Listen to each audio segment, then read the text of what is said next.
Yo, B. Answering some of your questions, dude. Alright, do you feel that race and ethnic diversity is becoming less of a taboo subject in our culture? And I think, yes, it is. Take my parents, for example. My dad is full blooded Filipino, and my mom's a white girl. So, yeah. I think the last coolest thing I seen was a white guy and a Somalian chick on a date out at a bar one night. It was pretty cool. But yeah, you don't see that too much, so. Do you feel as a minority that living in general is made more difficult for you in the United States?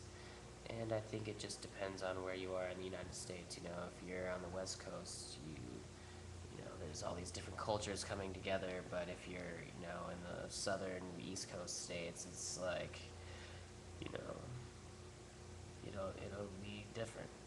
So yeah. Do you think that the average teacher in U.S. public schools has some type of racial bias, be it for or against a said student?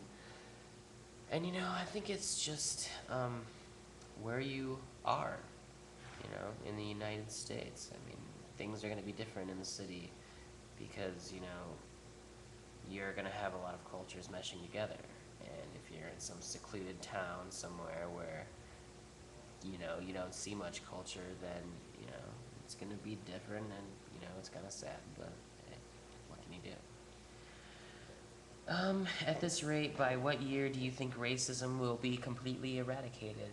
You know what? It should be eradicated by now, but unfortunately, you're always gonna have people hating on something, and so it's life. You just have to live with it. Keep yourself above that level, and just do your thing. When's the last time you experienced blatant racism in public or in private? A short description would be appreciated. And I don't really know if this falls under blatant racism, but I went to the mall the other day, and I'm a photographer, so I'm constantly looking at all the portraits in all of the shopping mall windows or the store windows, and it wasn't until I got to the exit when I was walking out of the mall when I finally seen a colored person in one of the big portraits in the store window. Besides that, they were all just like very clean, wealthy-looking white people. All done up with their American Eagle stuff and whatever. So I was just like, where's all the colored people at? Yeah. If you could ask a rich white male any question, what would it be? That's a good question. I don't really have any questions for white people. I mean, what's it like being white, I guess?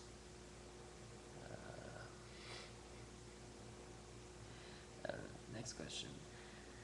Have you ever felt like you didn't get a job you applied to because of your ethnicity? No, for like all of my jobs, I've really tried really hard. So, and I think people see that and want to hire me. And if I didn't get the job, it was probably because I didn't try too hard, and I probably looked like a slacker, or you know, didn't do the right things to get hired. In what year and why did your family choose to move to this country? And I think it was right before World War II, I think. World War II, something like that. Um, yeah, there's just more opportunities here, It's great to be in the land of the free. Whereas where you're in the Philippines and, there are, terrorist groups out there that kidnap people and, well, cause havoc through towns. So, it's good to not have to worry about that and be treated equally and, be able to provide in your provide for your family in that sense, where, you could, potentially have a better paying job and put meals on the table for your family, whereas in the Philippines, you're out there working for it, you're catching fish, or, you're doing some other crazy thing like working on a banana plantation. And that's not a generalization, that's that's pretty real. Um, was it hard for your family to start making a life for themselves in America? And yeah, I think it'd be hard for anybody to move from a country to America and start new. So yeah. Did they experience racism firsthand often throughout their stay in the USA? Yeah, I'm pretty sure they did. Um, during World War II, there was like that, you know, Japanese scare where they thought, all the Japanese people here are terrorists and we have to put them in these camps like what the Germans did to the Jews, but not execute them, or whatever. Like, there's just a big terrorist scare, and I, you know, wouldn't doubt that my elders, got mistaken for a Japanese person and, were called ugly things and, whatever. Um, let's see here. What work was available in the U.S. to your family when they first arrived? I don't know about when they first arrived, but my grandpa was in the Navy, so, I mean, yeah, you gotta be smart to join the Navy. Anybody can join the Army, but the Navy is, I feel, a different story, so. Overall, are you glad to be living in the U.S. versus the Philippines, for example? And yeah, like I said earlier, it's great to live in America. You have certain freedoms to dress however you want, or say what you want. To have an opinion is very important because in those countries, you don't really get that. So, yeah, I'm glad I live in America. America! What's a racial pet peeve of yours? Um,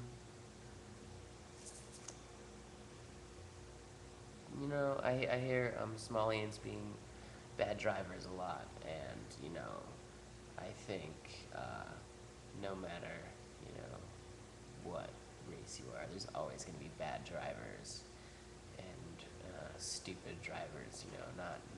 Not looking what they're doing, whatever. It's nobody's um, fault racially because they're bad drivers. So. What's something the school system can do to dissuade racism?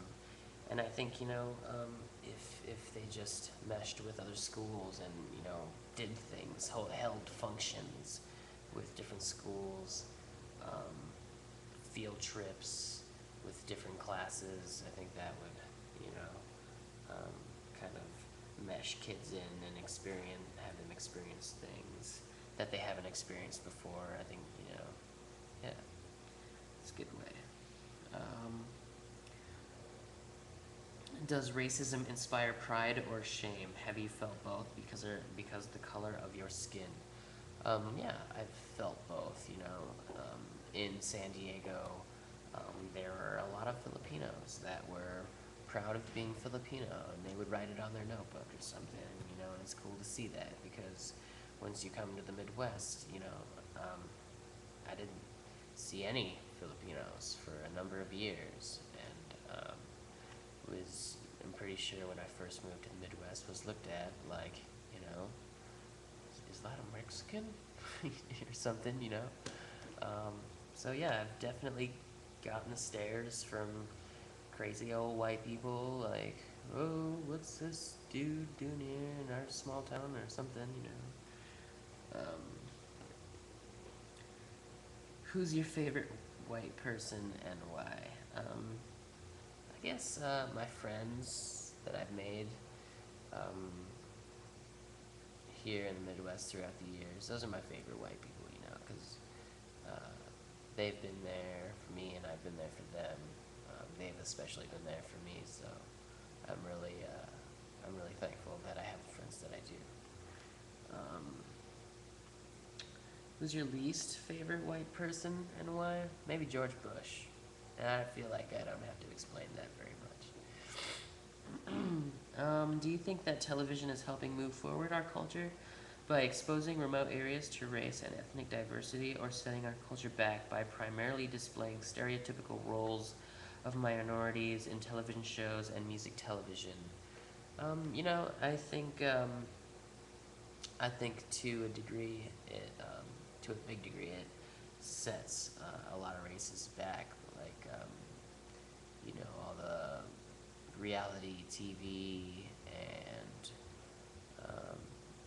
TV shows, yeah, that have like the token black guy in there, the token Asian guy, like whatever.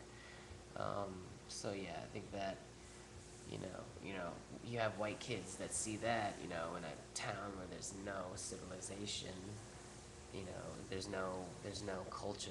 Um, they're gonna see that and think that's real life, you know. Um, and I think like music channels like BET feed into the whole stereotypical black thing, where where they see people on TV like that, and they look up to people, and they start doing they start just going about things the wrong way to become their own person, I guess. Yeah. So I think television, a lot of ways, sets us back a lot, but Discovery Channel and History Channel, I think, do a really good job of showing cultures around the world, and in a not so racist way. So that's your questions. Hope this helps, dude. Let me know. See ya.